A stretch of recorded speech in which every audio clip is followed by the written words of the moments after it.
customer of mine reached out to me and said, you have full creative freedom to do whatever you'd like to do with a venomized predator. Hell yeah, brother. So using these references that you're seeing on screen, that was obviously the main inspiration. This one in particular I enjoyed the most. The reason why is I felt like this one had the essence of Venom, making the predator big and bulky while still retaining enough predator to recognize both designs. Now at the time, 2022, when I originally started this project, Caliban was about as big and as bulky as we could go. Don't get me wrong, there is monster venom, but that was obviously stylized, very long arms, very short legs. Didn't feel like that really catered towards Predator. With Predator's face, I wanted the albino essence, but I also wanted a lot of venom. So I cut these fingers off to extend the jaw to make it a little bit more menacing. Using NECA Predator parts, I did have to manufacture my own joint for the neck peg. Now obviously guys, I mention this every video because it's important, joint prep. Everything was completely and utterly disassembled and sanded to allow no paint rub. I'm going to mention it every video, I normally do. It's because it's important, custom action figures, you have to do it. It's essential. Oh yeah! So now looking at it from the perspective of 2024, not 2022 when it originally started, I'm kind of picking gripes with it, you know. I feel like it could have had a lot of sculpt details that have shown a little bit more of the Predator off. But I went with more of a sleek, clean paint job because I wanted the Venom to shine through at the time, which ultimately, I mean, don't get me wrong, the main inspiration for this particular design was the Lee Price Venom.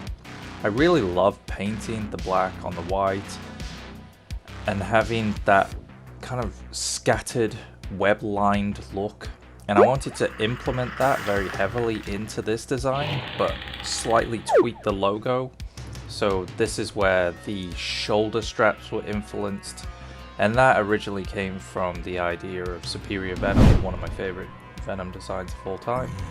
So he's got these kind of like tapering limbs of the spider legs, and even if you look at the spider pattern, it has several mandibles coming out of the spider symbol itself. So, and I obviously did that to represent the Predator design. So another key feature here is, I mentioned before, albino, right? The green hair, where did that come from? So naturally the host of this particular symbiote would have albino skin. The dreads would also be white with a little bit of pink. Predator's blood is green. This was my thought process. This Predator being more savage now, taking on more of an aggression due to the Venom symbiote. So if something he's hunting, a prey in particular that is pushing his limits and wounding him past the Venom symbiote's healing factors, passing his own skill set and causing him to bleed, there is a certain amount of pride in your kill, satisfaction that you were able to hunt such a difficult opponent. So in defeating such a difficult opponent, he would essentially show a certain amount of respect, and by doing so he would take his own blood from his own wounds and he would drape it as almost like a ceremony into his dreadlocks to show respect. Also, he has a green interior of his mouth, gum lines, the inner mouth, the tongue, everything. So what I was thinking behind this is, Venom in the early days used to actually have venom coming out of his mouth, dribbling everywhere, green goop, you know, slobbering everywhere. So I was thinking, what if Predator could kind of tap into that and emphasize it a little bit? Now obviously that's cool storytelling, right? You have a little bit of lore, you have a bit of background to the character, kind of brings him alive a little bit. But the real story behind the green is, because I had full creative freedom on the character and being able to do whatever I wanted, I never get to paint green, and green is my favorite color, so that's ultimately why I went that direction.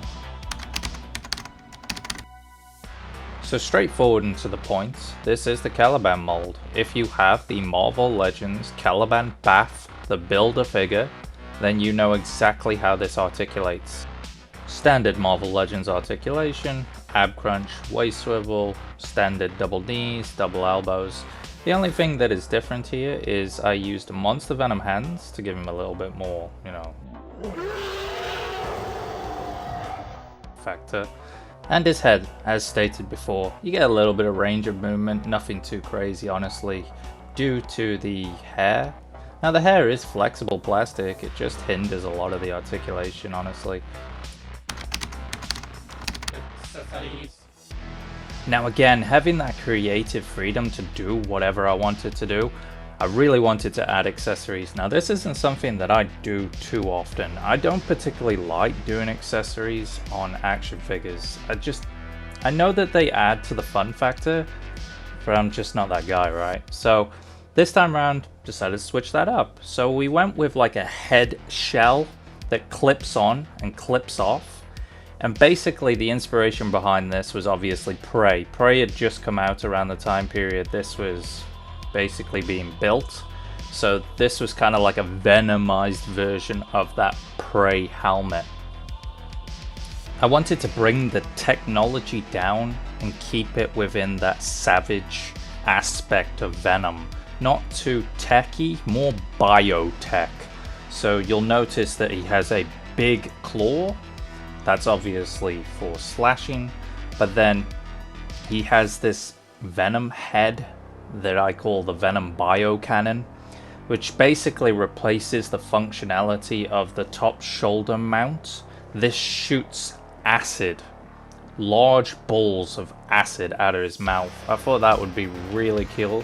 And also it attaches to the arm, and the claw is also interchangeable, so you can kind of swap all these parts and mix and match. These are the type of customs that you only dream about doing. When someone just says, hey man, I really just want to have a venomized predator, do whatever the hell you want to do. That is perfection. Seriously man, you couldn't ask for a better commission. So this video obviously had a lot of editing and a lot of time invested, and I really appreciate all the Patreon members for supporting my work, constantly backing me.